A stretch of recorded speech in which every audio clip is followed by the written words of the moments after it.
Caitlyn Clark is driving the WNBA insane. It's to the point that she may need to step away from the WNBA, have a billionaire come in that has the money to prove a point, and say, Caitlyn, I'll pay you $50 million just to see if the WNBA can make it without you. Let's go create a completely different league and expose the hell out of the WNBA just to embarrass this Angel Reese girl that Jameel Hill just said she could go down as a Michael Jordan of WNBA. So get this, Caitlyn Clark just became the scapegoat for the WNBA's completely botched CBA negotiations. The same players and media who spent 2 full seasons making her life miserable are now pointing fingers at her when their contract talks fall apart. Word is she might bail for Europe if this mess doesn't get sorted out soon. Think about that for a second. The one person who dragged this league into a massive $2.2 billion TV deal could walk away because they couldn't stop shooting themselves in the foot. The fear spreading through league offices right now is exactly what they deserve. So the WNBPA is taking to social media, taking to the public. And I want to share with you guys the most recent letter that was issued from the WNBPA. At midnight, the 2020 WNBPA collective bargaining agreement will expire. Despite demonstrating our willingness to compromise in order to get a deal done, the WNBA and its teams have failed to meet us at the table with the same spirit and seriousness. Instead, they've remained committed to undervaluing player contributions, dismissing player concerns, and running out the clock. Today's display of an inflatable rat, a universal symbol of labor protest outside of the NBA store, calls attention to how the league and its teams have handled these negotiations. By delaying and clinging to the status quo, they are jeopardizing the livelihoods of players and the trust and investment of fans, all in the name of preserving regressive. Here's the nightmare scenario keeping WNBA executives up at night. Caitlyn Clark decides she's done dealing with all this chaos and takes her talents overseas. The player who delivered millions of eyeballs and mainstream buzzed the league had been desperately chasing for decades. Just says forget it and heads to Europe where the money's better and the drama's non-existent. League insiders are quietly freaking out because they know what happens next. Everything they built on her back crumbles instantly. It is overdue. I feel like the players have lost sense of reality a little bit, because imagine putting up a rat that a lot of unions do when it comes to like schools, construction companies, people that are making a lot less than the kind of money that the WNBA players are making. They got offered a max salary of over $1 million. Their max salary last year was $250,000, and now it's over $1 million. And then on top of that, the average salary is around $500,000. And then you're putting a rat out in public display. I don't know, I feel like you've lost sense of reality a little bit. That's not the real world. The real world does not want to hear constantly about millionaires' problems. So here's where we stand right now. CBA talks didn't just hit a bump, they completely imploded. Deadlines came and went with nothing to show for it. Players are getting roasted for making impossible demands while owners get blamed for lowballing everyone. Free agency is stuck in neutral because nobody knows what the salary cap will even look like. Right in the middle of this dumpster fire, some brilliant minds decided to make Clark the fall guy for everything going wrong. This might go down as the most catastrophic miscalculation in sports history. We're saying, hey, this could be Caitlyn Clark's fault. And before I just flipped and lost my mind, I had to sit and think about it. And you know what, Caitlyn Clark, this is all happening and it's your fault. You're the reason. Your greatness, your star power, you are the reason for there being no 2026 WNBA season as of now. Because had you not been such a great player and a big star, these women wouldn't be demanding all of the stuff that they are demanding right now. So yeah, I guess technically it is your fault. Here's what actually happened. Clark single-handedly brought the WNBA more mainstream attention in 12 months than it had managed to generate in its entire previous existence. Her games consistently pulled millions of viewers when the league was used to getting hundreds of thousands. Every arena the Fever visited turned into a sellout. Her jersey sales broke every record they had. Networks threw $2.2 billion at broadcasting rights specifically because she proved there was a massive audience waiting to be tapped. Every dollar of improvement in league finances traces back directly to the phenomenon she created. So how did veteran players respond to this incredible gift? With resentment resentment, cheap shots, and flagrant fouls that would have gotten anyone else suspended. These same players complained about her getting too much attention while simultaneously whining that she made too much money. The mental gymnastics were incredible. They wanted all the financial benefits her stardom created while hating her for being the reason those benefits existed in the first place. That the WNBA has hostile players, bro. We all witnessed it during the 2025 and 24 season. These players pretty much hate Caitlyn Clark with a passion, and I'm here to tell you right now, the hate is growing even stronger because many people in the Players Association and people in the media is blaming Caitlyn Clark for potentially being the one holding out when it comes to this CBA not getting done. Now, the players had a chance to go on a strike. Now negotiations have crashed and burned, and somehow Clark is getting positioned as the problem. The reasoning makes absolutely zero sense. She hasn't been out there making ultimatums or threatening holdouts. She kept her mouth shut and stayed professional while everything exploded around her. But when you need someone to blame for your own incompetence, facts become irrelevant. So Clark gets thrown under the bus for labor disputes she barely participated in, while union leadership with massive conflicts of interest somehow avoids any criticism.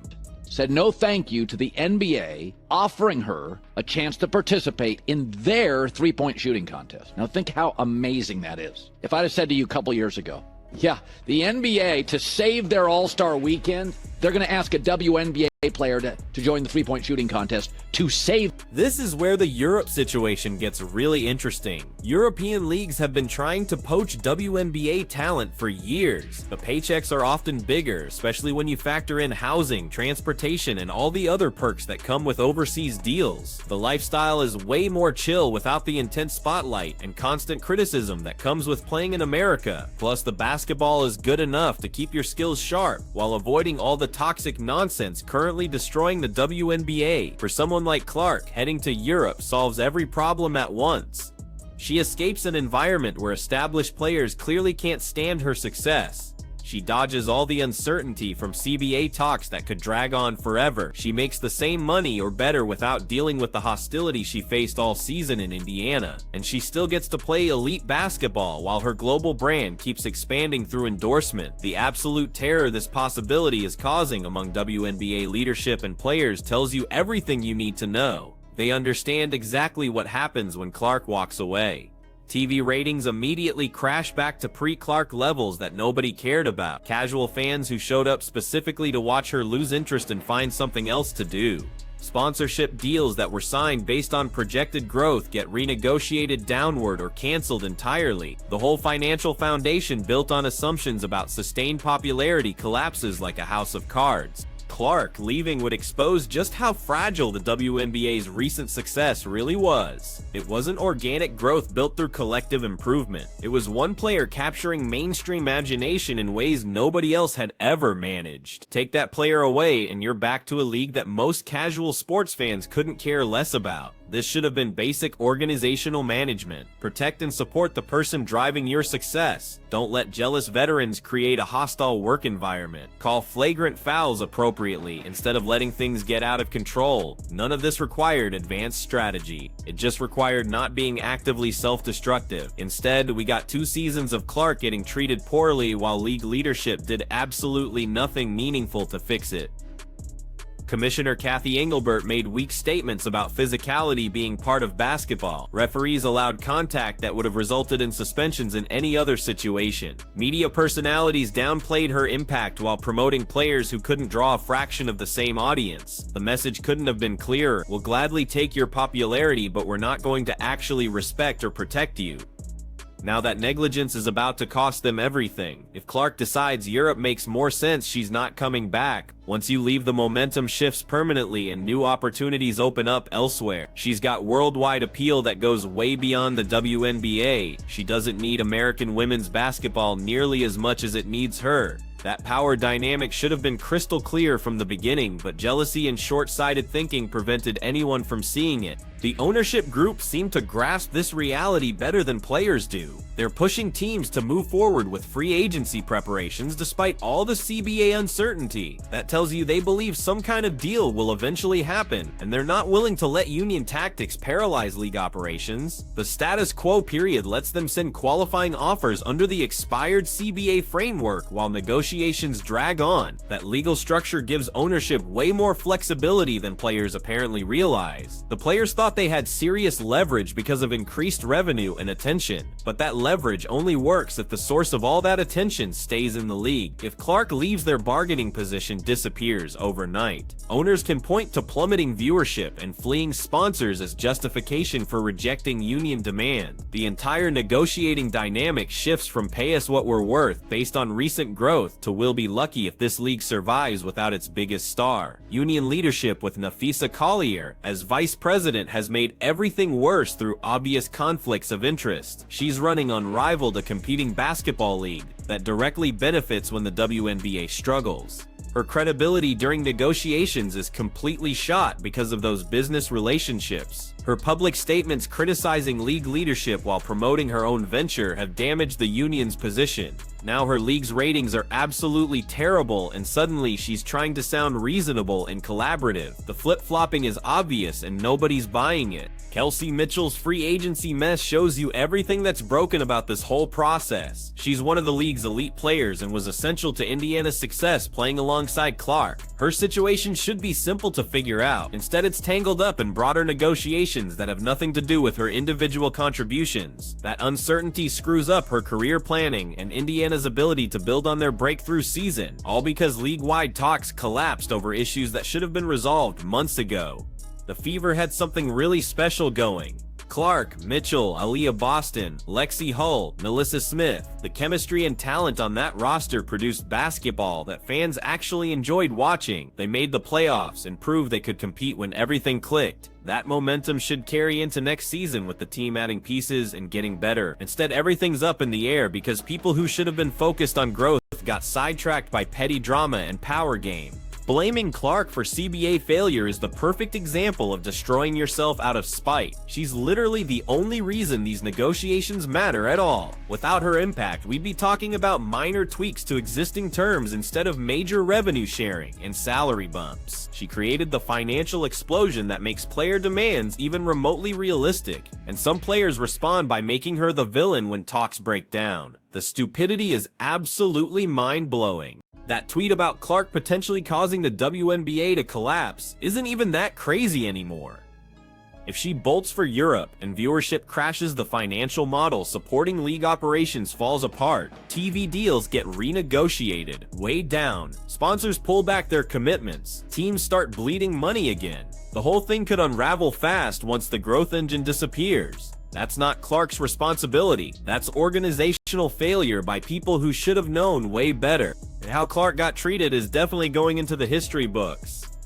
ESPN will eventually make their documentary about how the WNBA had its biggest star ever and somehow created conditions so toxic she considered leaving. How veteran players responded to unprecedented success with jealousy instead of appreciation. How union leadership put personal business interests ahead of collective good. How league management completely failed to protect their most valuable player. It'll be a textbook case of organizational dysfunction and wasted opportunity. Europe represents escape from all this madness. No CBA theatrics, no bitter veterans throwing cheap shots, no media storylines questioning whether she deserves credit for growth she obviously generated, just competitive basketball in environments with people and organizations that actually value her presence. The lifestyle perks are significant too. European clubs typically provide housing, vehicles, and amenities that make life comfortable. The atmosphere is more relaxed without the constant media circus that comes with being America's most controversial athlete. The financial comparison is more nuanced than people realize. WNBA salaries have caps, but European contracts can be extremely profitable, especially for marquee players. Factor in benefits and lower living costs in many markets, and total compensation often beats what American teams can offer under current CBA restrictions. Plus, none of that depends on negotiations that could stretch on indefinitely. European clubs can present clear terms right now without uncertainty about future salary structures. Clark's endorsement portfolio already dwarfs her WNBA paycheck anyway. Nike, Gatorade, State Farm, those partnerships continue no matter where she plays basketball. Her global brand might actually expand faster in Europe because it positions her as transcending American women's basketball. She becomes an international icon rather than someone defined by one league's problem. That narrative change could be incredibly valuable long-term for post-playing career opportunities.